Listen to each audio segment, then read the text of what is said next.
libro de Daniel, terminaba con el capítulo 12 y en este domingo pues toca texto libre. Y el texto libre que he escogido para compartir con todos vosotros se encuentra en Gálatas 5,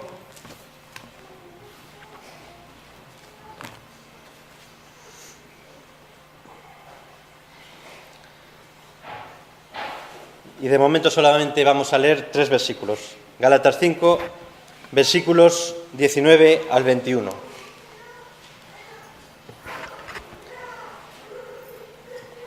Dice así la palabra: y manifiestas son las obras de la carne, que son adulterio, fornicación, inmundicia, lascivia, idolatría, hechicerías, enemistades, pleitos, celos, iras, contiendas, disensiones, herejías, envidias, homicidios, borracheras, orgías y cosas semejantes a estas, acerca de las cuales os amonesto, como ya os lo he dicho antes, que los que practican tales cosas no heredarán el reino de Dios.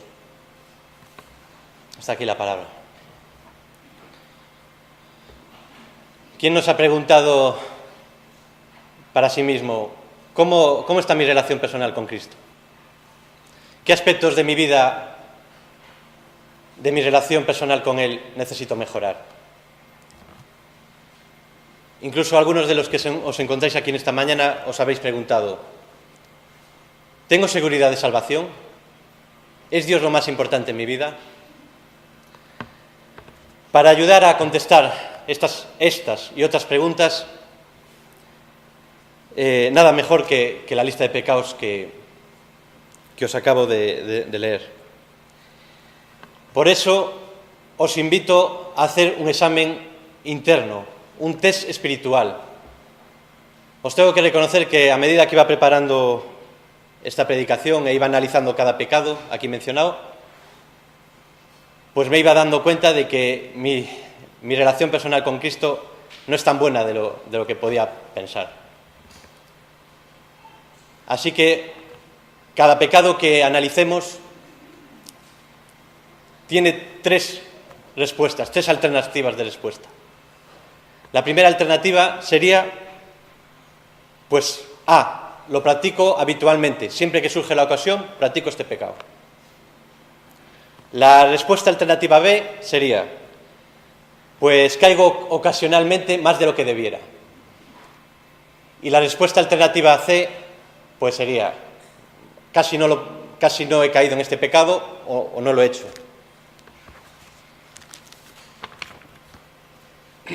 Empecemos pues con el examen espiritual. 4 grupos de pecados. Los 17 pecados que aparecen en esta lista los vamos a dividir en 4 grupos. Primer grupo: pecados de impureza moral y sexual. Serían adulterio, fornicación, inmundicia y lascivia. El adulterio realmente es una cosa concreta dentro de la fornicación, ya que el adulterio se refiere a que una de las 2 personas está casada. Entonces ya la metemos dentro de la fornicación. La fornicación aquí es un pecado genérico. La fornicación es un contacto sexual ilícito, y dentro de este contacto sexual ilícito aparecen varios pecados que también están mencionados en el Nuevo Testamento, que aunque no lo estén aquí. Serían el sexo prematrimonial, la homosexualidad, el lesbianismo, la prostitución, el incesto, etc.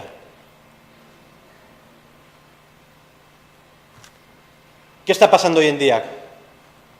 ¿Se realiza mucho la fornicación o no se realiza? Pues yo simplemente comentaros un detalle. Cuando estás con tus compañeros de trabajo, con tus amigos, y les dices que has llegado virgen al matrimonio, a la mayoría de ellos la cara se les transforma.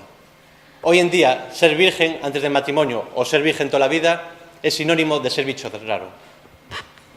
No estoy diciendo nada nuevo. Con eso ya estamos describiendo la sociedad en la que vivimos en este sentido. Este pecado es un pecado que se practica con mucha habitualidad. Lo raro es no fornicar. Segundo, la inmundicia.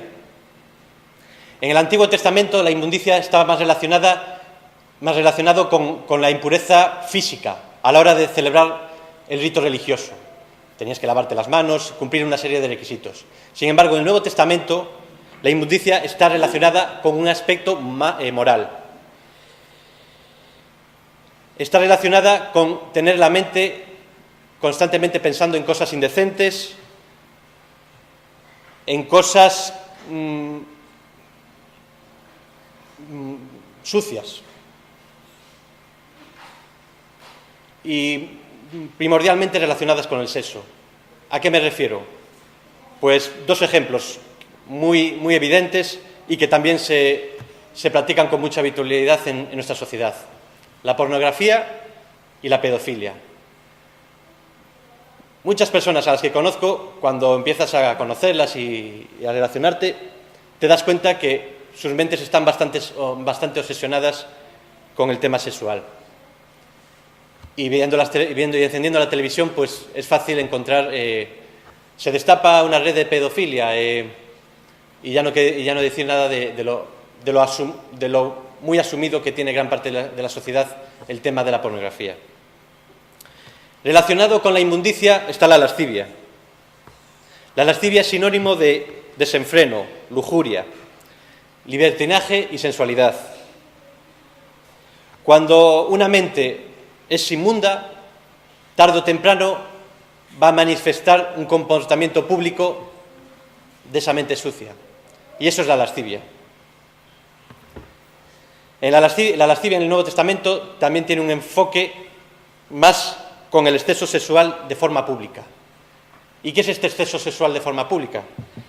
Pues dos o tres ejemplos: los chistes verdes, las palabras sucias y actitudes sexuales indecentes en público. Cosas que tampoco nos sorprenden hoy en día y sobre las cuales hay muchos reportajes en la televisión. Solo hay que ver pues lo que está pasando pues en Ibiza, en Palma de Mallorca. No hace falta que os comente mucho. Segundo grupo de pecados: idolatría y hechicería. También están relacionados. Ahora vamos a ver. En la época de Pablo, la idolatría tenía mucho que ver con la adoración de las imágenes, de otros dioses. El Imperio Romano, gran parte de la población era politeísta, adoraba a muchos dioses, igual que pasaba con los griegos. Sin embargo, ese pecado que practicaba gran parte de la sociedad también se sigue practicando hoy en día. Solo tenemos que ver la cantidad de vírgenes que hay en España. La Virgen de la Roca, la Virgen de Fátima en Portugal, la Virgen del Rocío, y podíamos acercarnos al centenar de vírgenes. Sacan la imagen y allí va toda la gente enloquecida a intentar tocar a la imagen. Y esto no solo se hace en España, sino en muchos países, ni qué decir en Sudamérica, etcétera. Esto es un pecado que practican millones y millones de personas. Ahora bien, la idolatría no solo es la adoración a las imágenes. La idolatría en el Nuevo Testamento también tiene un enfoque espiritual. Tiene el enfoque de cuando dejamos que las cosas terrenales, cuando las cosas materiales empiezan a desplazar a Dios en nuestras vidas.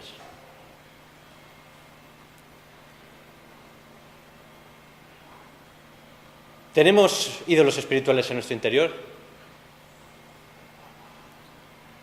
Es tan importante y tan fácil de caer en este pecado que el apóstol Pablo llega a definir la idolatría como avaricia. Y lo hace en Efesios 5:5 y en Colosenses 3:5. La avaricia es el deseo de tener más poder, más dinero, más prestigio social. Y aún así, nunca estar satisfecho, porque ¿qué es lo que falla? Falla una buena relación con Cristo. Por eso Pablo identifica la avaricia la idolatría.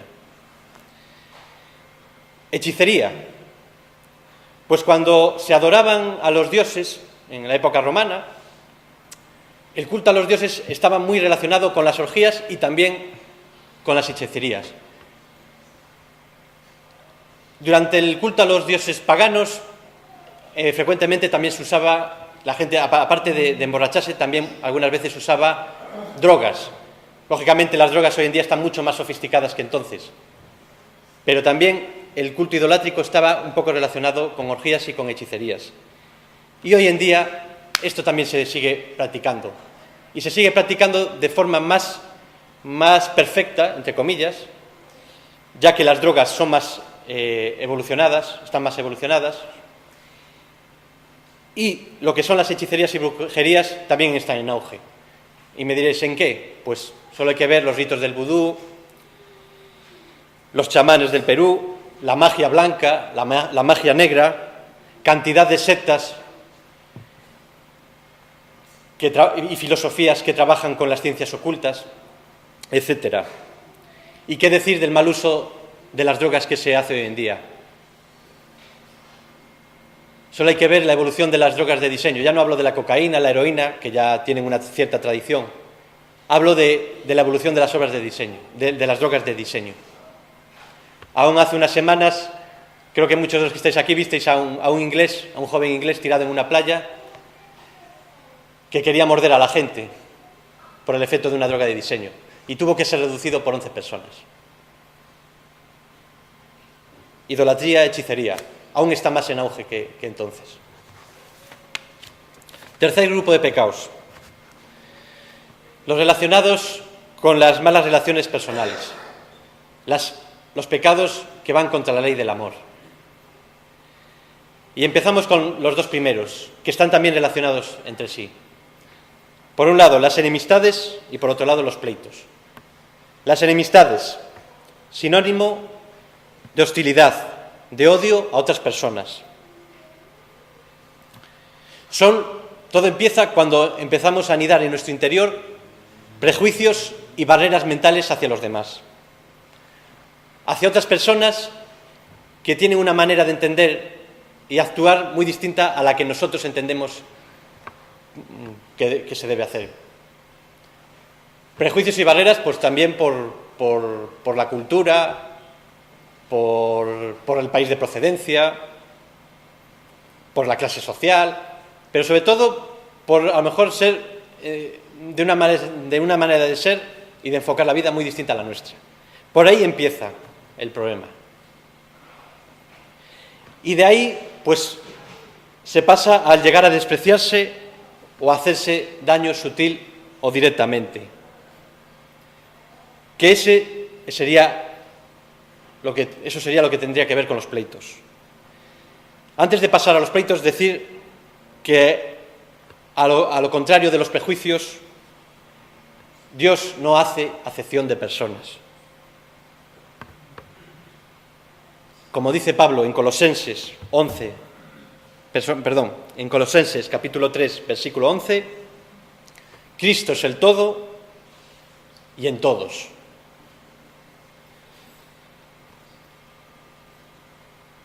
Prejuicios y barreras mentales que anidan en nuestro interior y llega un momento que si no se controlan por el Espíritu, eso sale al exterior. Y es entonces cuando entramos con los pleitos.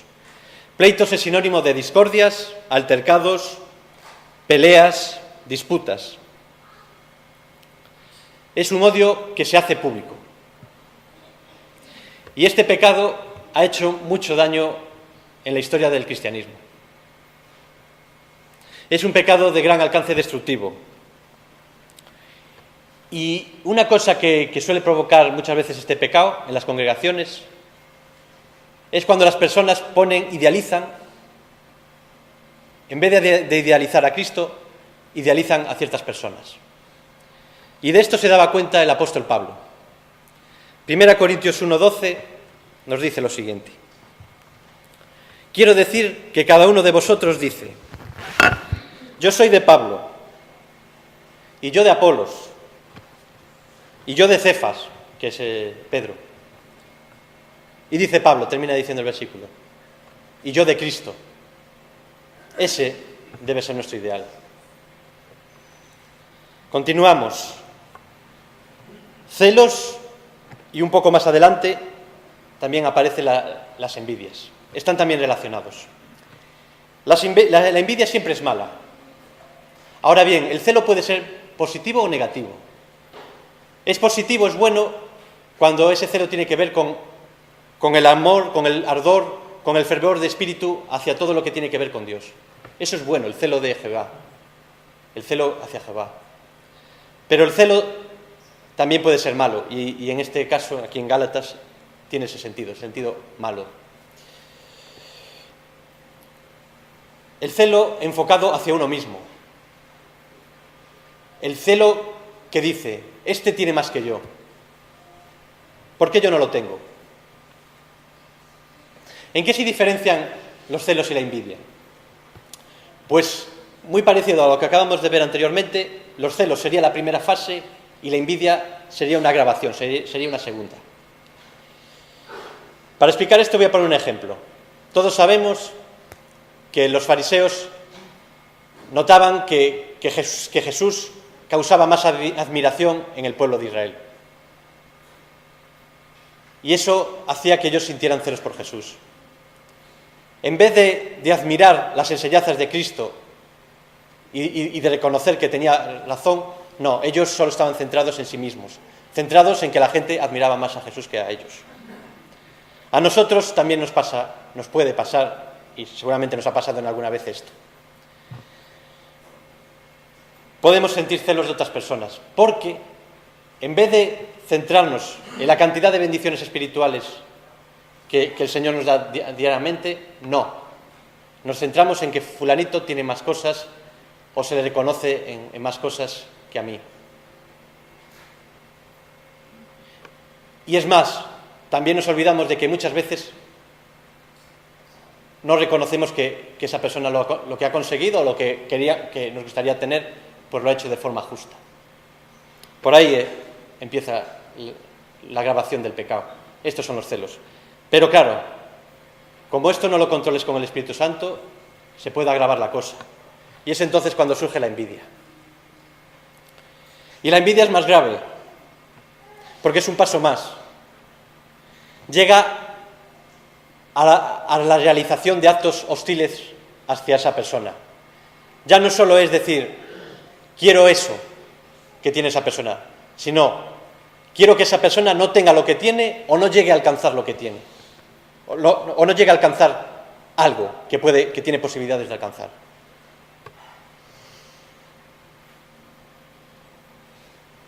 ¿Y cómo puede manifestarse esa envidia públicamente? Pues a través de la murmuración, por ejemplo, o desprestigiando a esa persona en público o a sus espaldas. Bien, continuamos. La ira es la llama del temperamento que descarga en palabras y acciones violentas. Es el temperamento explosivo que no somos capaces de controlar. Es verdad que vivimos en un mundo lleno de tensiones en todos los ámbitos, en el trabajo, en la familia, en nuestras relaciones con amigos, en las congregaciones. Hay tensiones. Hasta que pasemos a la presencia del Señor, viviremos con tensión muchas veces.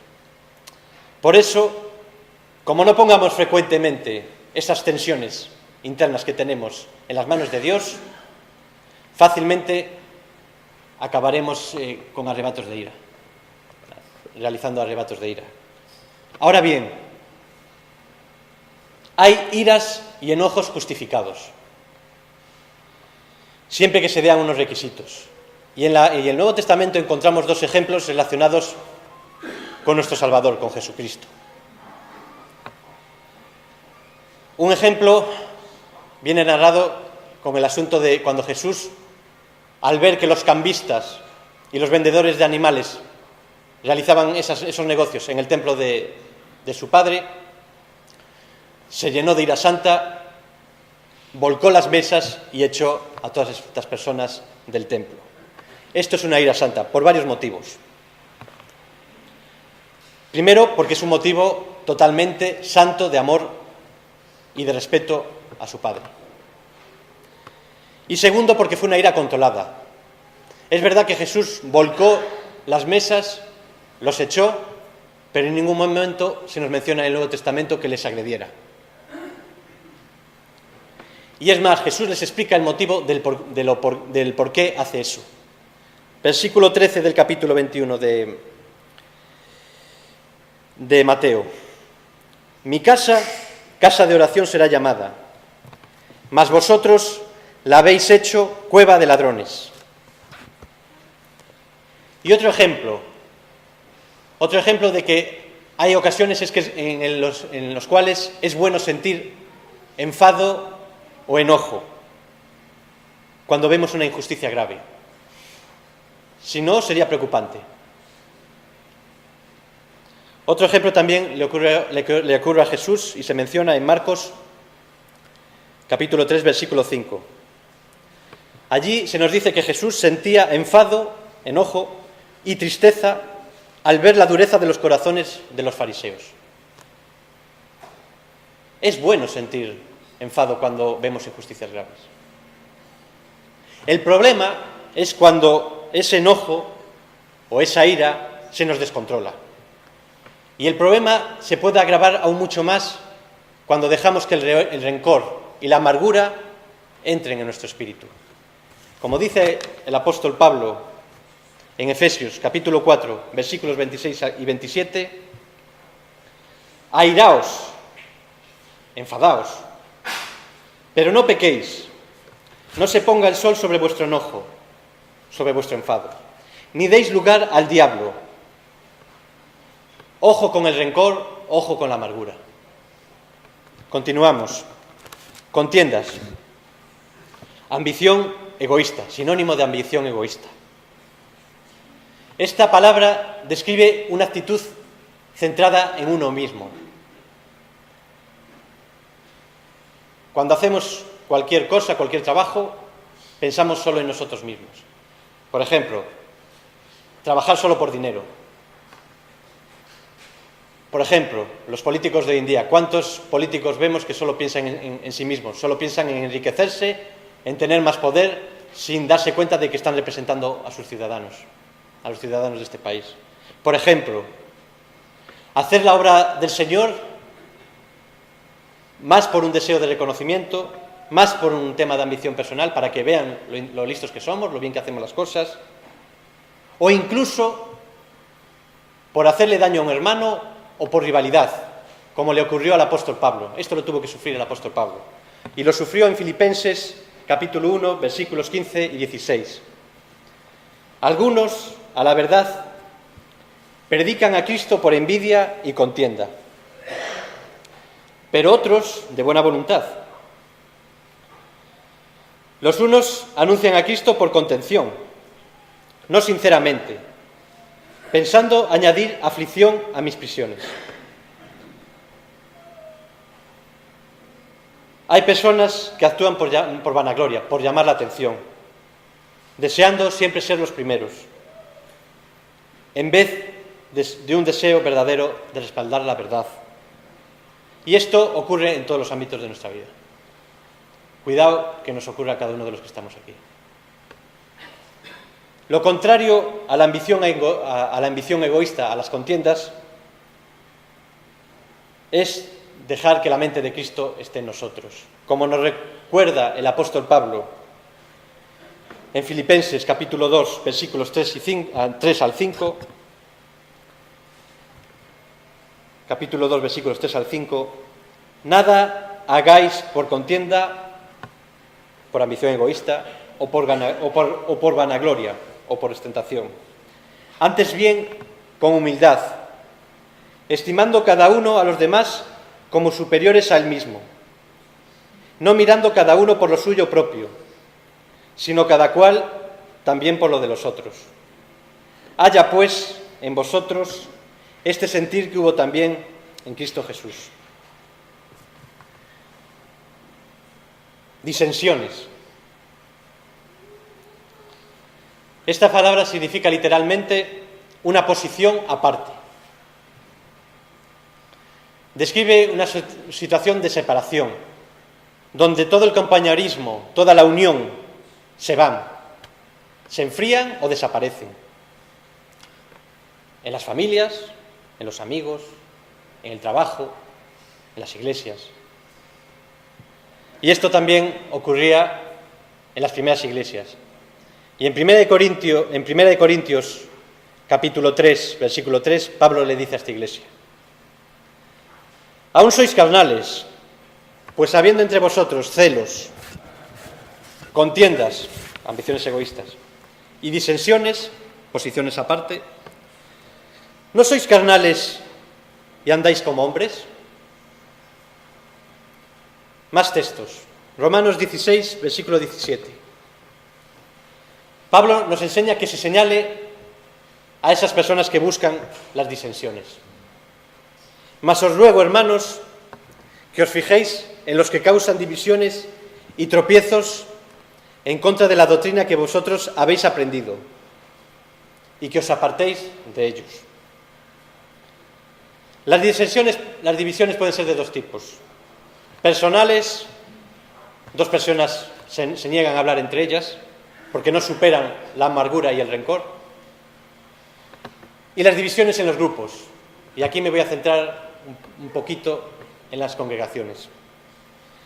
¿Cuántas personas hay centradas más en imponer su forma de interpretar la Biblia y su forma de entender lo que debe ser la organización y el funcionamiento de una congregación, que en buscar un consenso con la mayoría del resto de la congregación, que en buscar, como minutos antes ha orado Lino, la unidad y la paz en una congregación, la unidad y la paz de espíritu? Y esto ha hecho mucho daño. Y os voy a compartir una reflexión personal.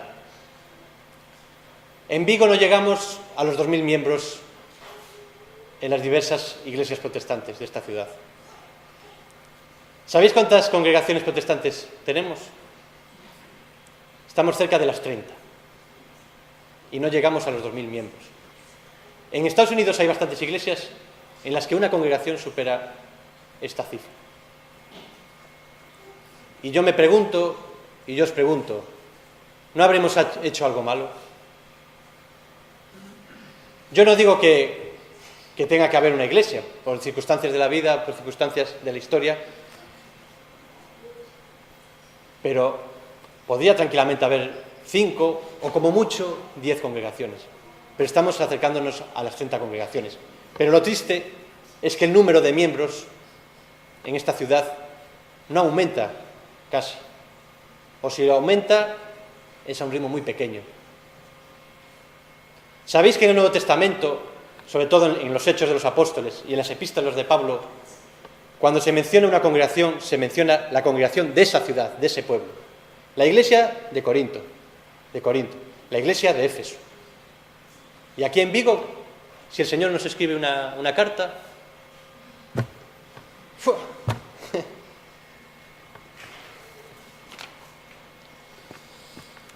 Herejías, sinónimo de partidismos. Está también relacionado con las disensiones.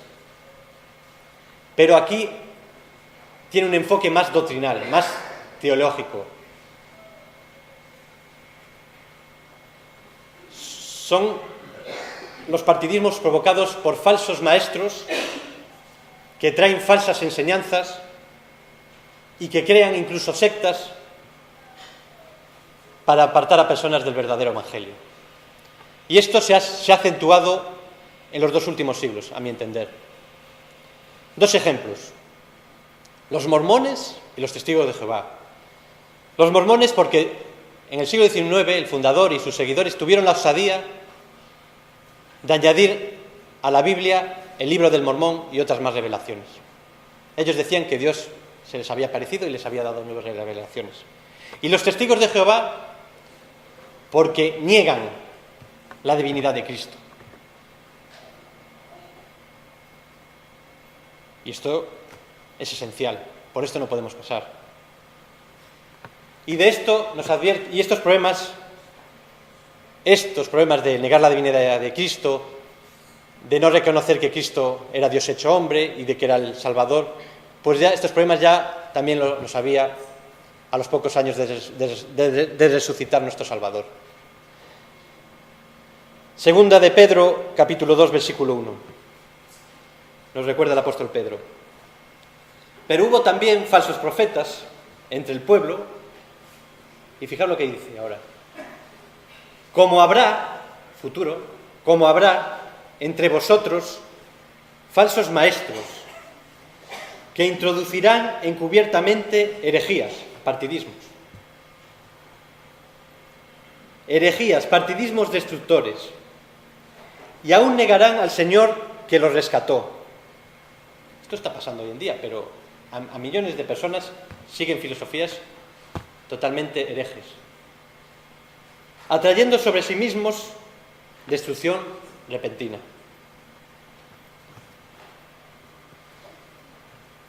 Homicidios.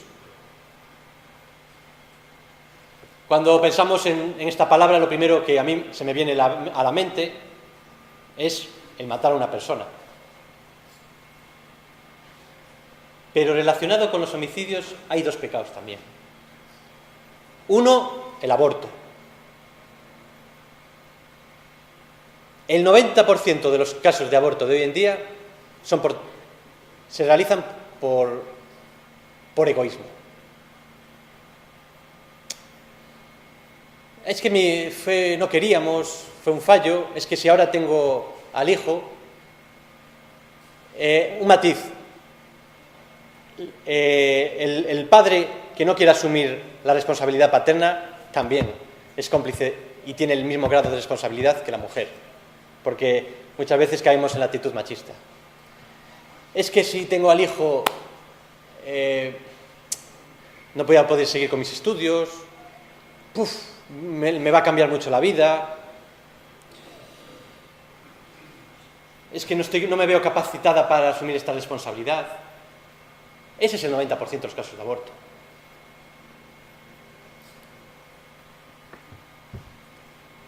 Hay muchos abortos en nuestra sociedad, ¿verdad? Pero hay otro pecado que quizás sea más fácil de caer para los que estamos aquí. Y es el pecado de odiar a nuestro hermano. Y en Primera de Juan, capítulo 3, versículo 15, el apóstol Juan nos dice unas frases claras, contundentes, tremendas. Todo aquel que aborrece, que odia a su hermano, es homicida. Y sabéis que ningún homicida tiene vida permanente en él. Aborrecer en este texto es sinónimo de sentimientos maliciosos e injustificables hacia otra persona.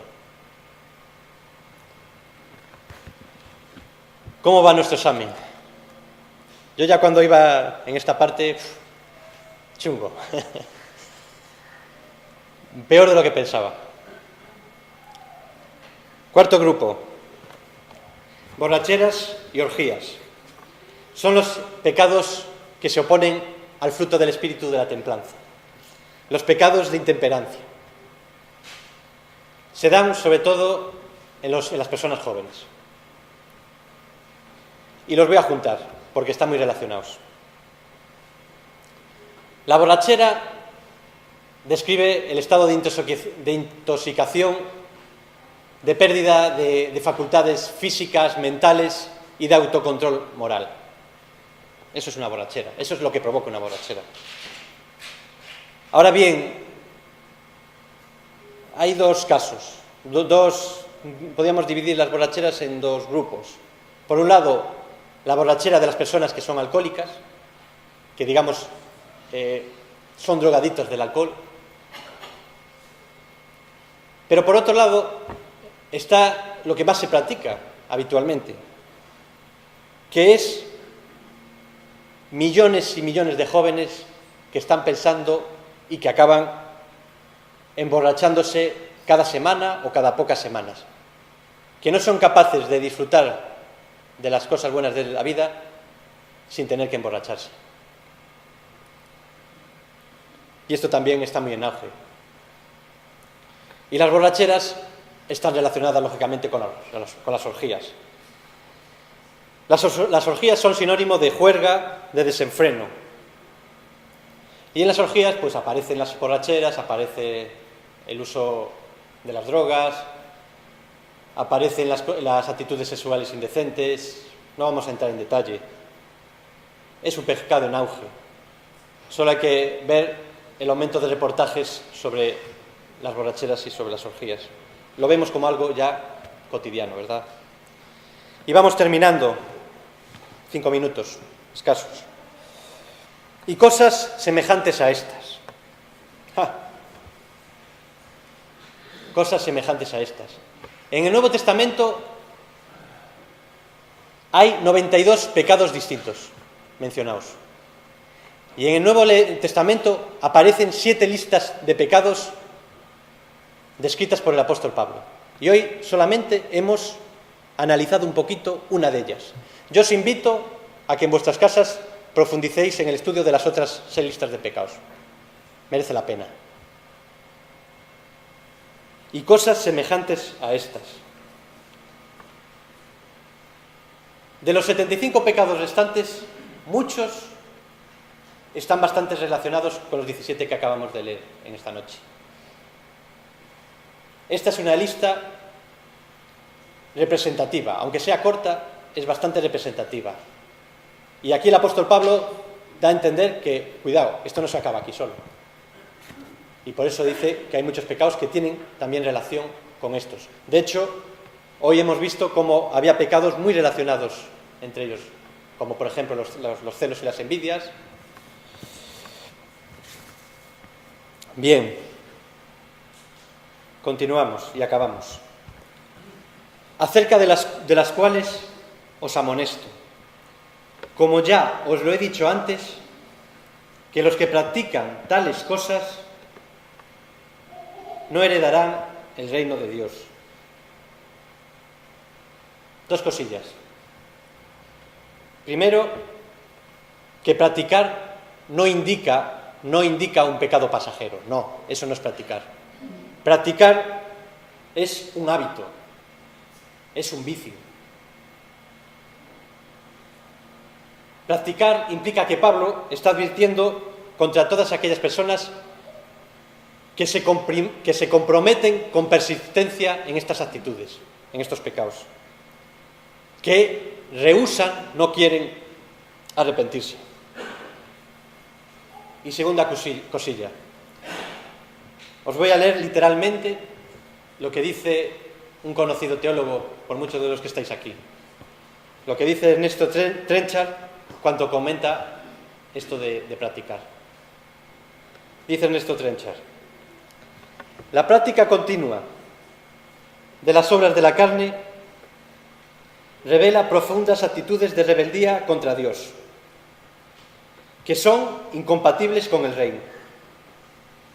Como recuerda Jesús en el Sermón del Monte, por el fruto se conocerá el árbol. El que profesa haber entrado en el reino es avisado por el apóstol que examine la realidad de su vida interior para ver si está en la fe o no lo está. ¿Y tú?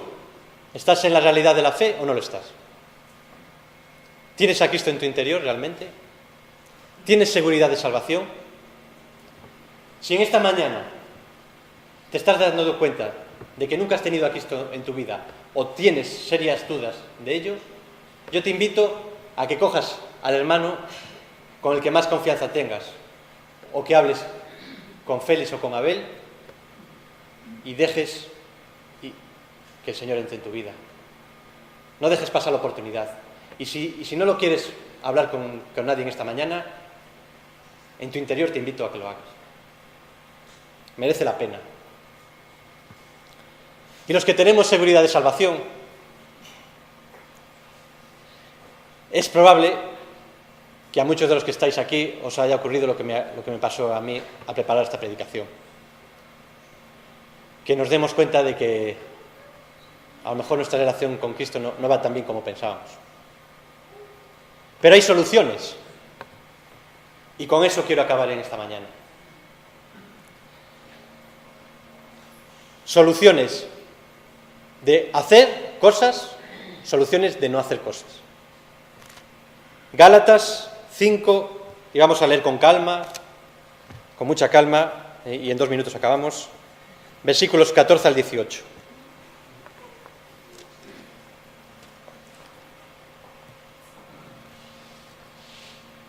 Los versículos que vamos a leer están relacionados con la lista de pecados que hemos analizado en esta mañana. Versículo 14. Porque toda la ley en esta sola palabra se cumple. Amarás a tu prójimo como a ti mismo. Una cosa que hay que hacer.